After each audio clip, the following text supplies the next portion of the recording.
नमस्कार, स्वागत है आपका रिपब्लिक भारत के एस्ट्रो मंत्रा पर। कहते हैं किसी भी शुभ कार्य की शुरुआत अगर विघ्नहर्ता गणेश जी की पूजा के साथ की जाए तो कार्य संपन्न जरूर होता है। ऐसे में जल्द शुरू होने वाला है गणेश चतुर्थी का त्योहार, जिसको लेकर पूरे देश में धूमधाम दिखाई दे रही है। हालांकि इस बार गणेश चतुर्थी को लेकर के लोगों की अपनी अपनी मान्यताएं हैं, अपने अपने पूजा के विधान हैं, लेकिन इस बार गणेश चतुर्थी कितनी खास होने वाली है, कैसे पूजा कर सकते हैं आप, कैसे अपने घर में गणेश जी की स्थापना कर सकते हैं आप, तमाम सवाल आपके मन में भी होंगे जिनके जवाब देंगे हमारे साथ मौजूद आचार्य राज मिश्रा जी।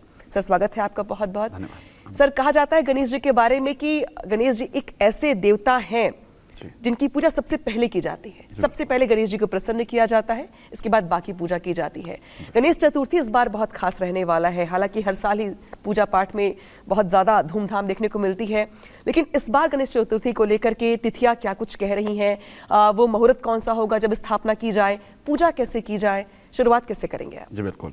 अगर भगवान गणेश जी के लिए वास्तविकता में अगर भगवान गणेश जी की बात की जाए तो गोस्वामी तुलसीदास जी जब श्री रामचरितमानस के अंतर्गत लिखना शुरू करते हैं तो कहते हैं कि मुँह कहो ही बाचाल पंगु चढ़े गिरबर गहन जा सुकृपा सुदयाल द्रबऊ सकल कलिमल दहन। वो भगवान गणेश हैं जिनकी अगर कृपा प्राप्त हो जाए तो गूंगा भी बोलना प्रारंभ कर देता है, लंगड़ा भी पहाड़ चढ़ने योग्य हो जाता है। तो हम सभी को जीवन में यदि कुछ प्राप्त करना है और यदि जीवन की विघ्न बाधाओं को दूर करना है, सद्बुद्धि प्राप्त करना है, ज्ञान प्राप्त करना है, परिवार में प्रेम उत्पन्न करना है, जीवन की कामनाओं को पूर्ण करना है, तो वो बिना भगवान गणेश जी की आराधना के कभी भी संभव नहीं है। और ये एक ऐसा ये समय हम सभी के जीवन के अंतर्गत आता है जब हम भगवान गणेश जी की आराधना करके, भाई सिंपल सी बात है कि यदि आपका जन्मदिन है और उस दिन आपको कोई गिफ्ट ला करके देता है या आपको कोई फोन करके आपको बधाई इत्यादि देता है तो आप ज़्यादा प्रसन्न होते हैं। विवाह का दिन है, विवाह का वार्षिक दिन है या इस प्रकार के दिनों में यदि कोई हमें याद करता है तो हमें लगता है चलो आज आपका फोन आया, बड़ी प्रसन्नता का विषय है। तो यदि भगवान गणेश जी का भी जन्मदिन है और उनके जन्म दिवस पर हम उनको याद करें, उसको सेलिब्रेट करें, तो ऐसे परिस्थिति में उनकी विशेष कृपा हमें प्राप्त होती है। और ये भगवान गणेश जी ने ही नहीं कहा है, शिव पुराण की रुद्र संहिता के अंतर्गत बाकायदा भगवान शंकर ने यह शब्द कहा कि ये वो दिन है जिस दिन पार्वती जी ने आपका अवतरण किया है, यह आपका जन्म दिवस है। इस दिन जो आपकी श्रद्धा से पूजा करेगा उसके जीवन की प्रत्येक मनोकामनाएं समस्त देवता पूर्ण करेंगे आपके साथ साथ, ये मैं वरदान देता हूं। तो इस कारण से ये दिन हम सभी के लिए बहुत ही सुंदर है। और इस बार क्योंकि शनिवार के दिन और चित्रा नक्षत्र गत भगवान गणेश जी का जन्मोत्सव मनाया जाएगा तो इससे सुंदर और कुछ नहीं हो सकता। आइए एक बार हम सभी लोग भी श्रद्धापूर्वक भगवान गणेश जी की आराधना करें, उनका स्मरण करें और उनसे ये प्रार्थना करें अपने अपने घर पर बैठ करके। आप सब लोग अपने घर पर बैठे हुए इस कार्यक्रम को देख रहे हैं और अपने फोन को साइड में रखिए, टीवी पर देख रहे हैं तो रिमोट उठाकर रख दीजिए, श्रद्धा से हाथ जोड़ करके मेरे साथ भगवान गणेश जी का स्मरण कीजिए और उनसे ये प्रार्थना कीजिए कि प्रभु जाने में, अनजाने में, इस जन्म में या पूर्व जन्म में अगर हमसे कोई भूल हुई हो तो उन्हें क्षमा करके अपनी कृपा प्रदान करें, अपना आशीर्वाद प्रदान करें, हमारी प्रार्थना स्वीकार करें ताकि हमारा जीवन सुख समृद्धियों से परिपूर्ण हो। तो आइए एक बार हाथ जोड़ करके स्मरण करते हैं और फिर हम लोग इस सुंदर कार्यक्रम में आगे चर्चा करते हैं। ओम गजाननं भूतगणादिसेवितं कपित्थजम्बूफलचारुभक्षणम् उमासुतं शोकविनाशकारकं नमामि विघ्नेश्वरपादपङ्कजम्। बोले गणेश भगवान की जय। देवादेव महादेव भगवान शिव के पुत्र भगवान गणेश जी की कृपा आप सब पर बनी रहे, यही हमारी विशेष शुभकामना आप सभी के लिए है। जी वैसे तो पंडित जी, महाराष्ट्र में गणेश चतुर्थी को लेकर जो हम देखते हैं, जितनी धूम देखते हैं, हालांकि अब तो देश भर के लोग, देश के अलग अलग हिस्सों में भी गणेश चतुर्थी को लेकर, गणेश जी की स्थापना को लेकर, पूजा पाठ को लेकर हम बहुत धूम देखते हैं। इस बार की तिथियां क्या कुछ कह रही हैं गणेश चतुर्थी के मामले में, गणेश जी की स्थापना को लेकर के, पूजा पाठ को लेकर? देखिए, इस बार की अगर हम बात की जाए, वैसे मैं महाराष्ट्र की बात नहीं करूंगा, भारत की बात नहीं करूंगा, विश्व की बात नहीं करूंगा, मैं अगर ब्रह्मांड की बात करूंगा तो मुझे लगता है पूरा ब्रह्मांड भगवान गणेश जी का जन्मोत्सव मनाता है। हम आप नहीं, देवता भी भगवान गणेश जी के जन्म उत्सव को बहुत श्रद्धा से मनाते हैं, क्योंकि भगवान गणेश ही वो देवता हैं जो रिद्धि सिद्धि को प्रदान करने वाले हैं, जो सद्बुद्धि को प्रदान करने वाले हैं, जो जीवन के विघ्नों का हरण करने वाले हैं। तो इन चीज़ों की आवश्यकता हम ही आपको नहीं होती है, बल्कि इन चीज़ों की आवश्यकता देवताओं को भी होती है। तो पूरा ब्रह्मांड भगवान गणेश जी का जन्मोत्सव मनाता है।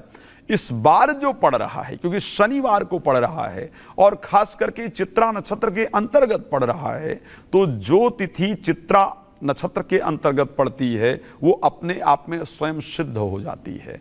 तो इस बार जो भगवान गणेश जी का जन्मोत्सव है वो अपने आप में बहुत खास है, और उसको मनाने से हमारे जीवन की जो कामना है वो निश्चित रूप से पूर्ण हो जाएंगी। तो इस बार का समय बेहतरीन है। अच्छा, किस टाइम कलश स्थापना इत्यादि करना चाहिए और किस टाइम गणेश जी को लेकर के आना चाहिए, तो मैं सबसे पहले आपको बता देता हूं।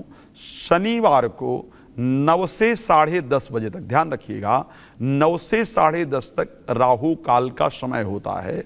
तो 9 से 10:30 तक आपको गणेश जी की स्थापना नहीं करनी है। गणेश स्थापना का एक मुहूर्त सुबह 7:10 से लेकर के और 8:40 तक का, ध्यान रखिए, सुबह 7:10 से लेकर के 8:40 तक का एक मुहूर्त है। इस टाइम पर गणेश जी की श्रद्धा से स्थापना करके उनका पूजन इत्यादि करने से मनवांछित फल की प्राप्ति होगी। दूसरा मुहूर्त, 3 मुहूर्त इस बार हैं जिनमें हम स्थापना कर सकते हैं। दूसरा मुहूर्त है 12:10 से लेकर के और 1:20 तक, ध्यान रखिए, 12:10 से लेकर के 1:20 तक। इस समय पर भगवान गणेश जी की प्राण प्रतिष्ठा की जा सकती है, उनका पूजन किया जा सकता है। तीसरा जो मुहूर्त है वो सायंकाल का है, 7:40 से लेकर के और रात्रि 9:20 तक का। दोबारा नोट कर लीजिए, 7:40 से रात्रि 9:20 तक का। इन तीनों मुहूर्तों में जो भी आपको बेहतरीन लगे उस समय पर भगवान गणेश जी को श्रद्धापूर्वक लेकर के आ सकते हैं, उनकी पूजा इत्यादि कर सकते हैं, उनकी स्थापना इत्यादि कर सकते हैं। अब एक विषय उठता है कि भगवान गणेश जी को घर के किस दिशा में रखना चाहिए, कहाँ पर स्थापना करनी चाहिए और उनको क्या क्या चीजें अर्पण करना चाहिए। अनामिका जी के साथ इस पर चर्चा करेंगे। आपके प्रश्न। हाँ, लेकिन बहुत सारे लोगों के मन में सवाल होता है पंडित जी, क्योंकि बहुत लोग जो चाहते हैं कि भाई इस बार गणेश जी को मैं घर लेकर के आऊंगा, पूजा पाठ करूंगा, लेकिन रखूं कहाँ? जो सामान्य मंदिर उनका है वहां पर, जो घर में आमतौर पे होते हैं वहीं पर रखें या स्थापना कहीं किसी और जगह पे करें? अगर करे भी तो दिशा क्या हो, किस तरफ उनका मुंह होना चाहिए, किस तरफ उनको रखना चाहिए, और क्या चढ़ाएं उन्हें, क्या भोग लगाएं, कैसे पूजा करें? ये सवाल उन लोगों के लिए है जो पहली बार गणेश चतुर्थी को लेकर के तैयारी कर रहे हैं। जी बिल्कुल, भगवान गणेश जी को लाना जरूर चाहिए। अच्छा, एक और बड़ा विषय है, इस पर एक मुझे लगता है एक चीज ऐड करनी चाहिए कि सबसे पहले क्या जो घर में भगवान गणेश हैं उन्हीं की स्थापना, उन्हीं की पूजा की जा सकती है या लाया जा सकता है? मैं एक बात बड़ा क्लियर कहना चाहूंगा। मुझे 2-3 चीजें दिखती हैं जो पीड़ा भी देती हैं और शास्त्रों से इसका वर्णन भी है।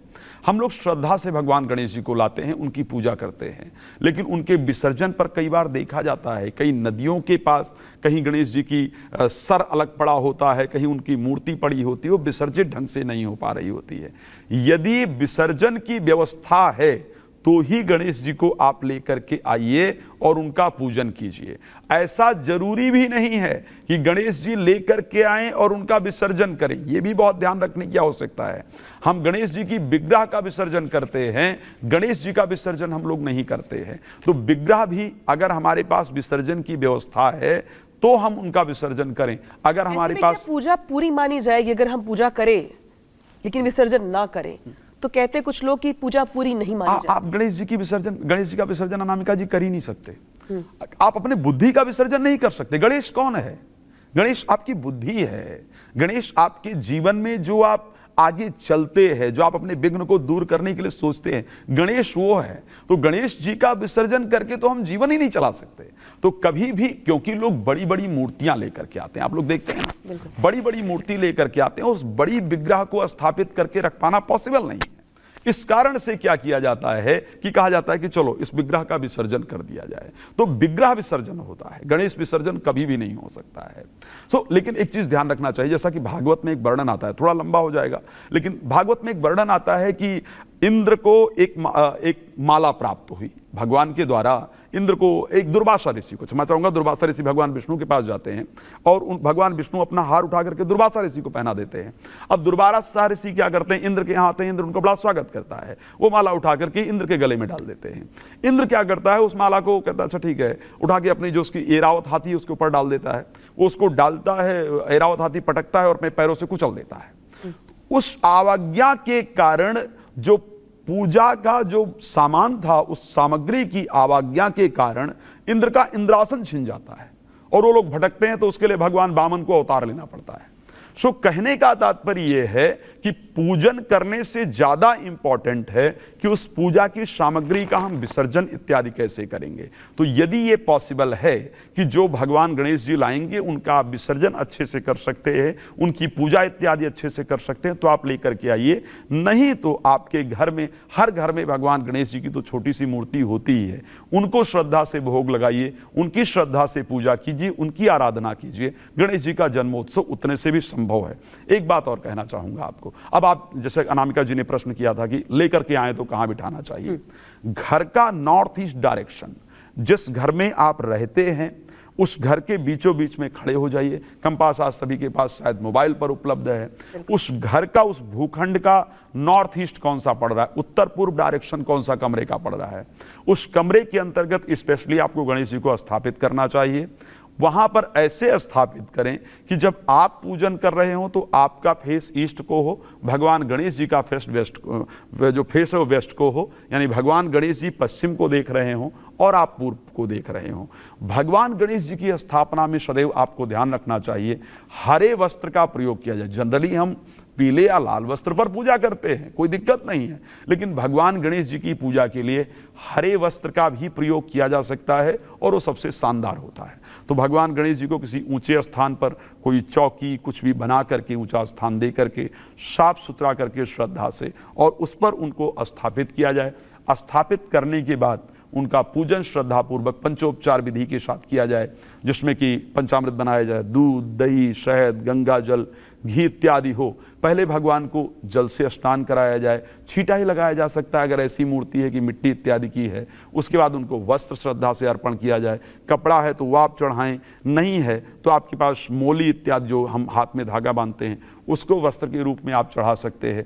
फिर उनको तिलक श्रद्धापूर्वक जरूर करना चाहिए और तिलक में कोशिश करना चाहिए कि रोली हो। रोली भी कौन सी होनी चाहिए, जो हल्दी से बनी हुई हो। ऐसा भगवान की पूजा के लिए जब भी कोई सामग्री आप परचेज करें तो वो देखें कि वो सामग्री आप स्वयं यूज कर सकते हैं या नहीं। जो सही चीजें हैं वही भगवान की पूजा में आप प्रयोग करें, तो ही आप मनवांछित फल की कामना कर सकते हैं। तो भगवान को रोली लगाएं। रोली लगाने के बाद जो भी आपने माला इत्यादि आप लेकर के आए हैं वो चढ़ाएं। भगवान गणेश जी को तुलसी नहीं चढ़ती है, इसको ध्यान रखिएगा।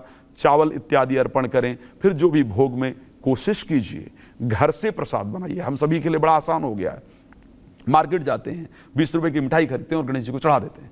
ये नहीं, भगवान को अगर हमारे लिए पॉसिबिलिटी है तो घर में हम अपने हाथों से शुद्ध बनाएं और उसको अर्पण करें, फिर जल अर्पण करें और उसके साथ आरती इत्यादि करके कोई मंत्र जप करें और प्रार्थना करें। भोग क्या लगाएं?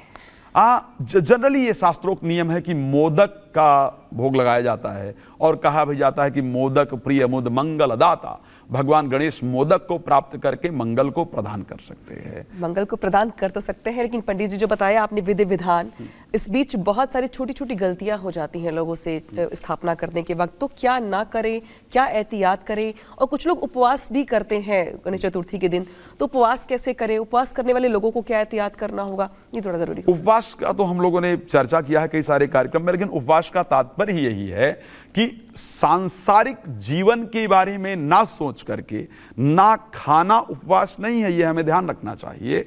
सांसारिक जीवन के बारे में ना सोच करके मीन्स, मैं हमेशा अपने कार्यक्रम में एक बात कहता हूं कि हम लोग भगवान से ज्यादा अपने दुश्मन को मानते हैं, ये सत्य है।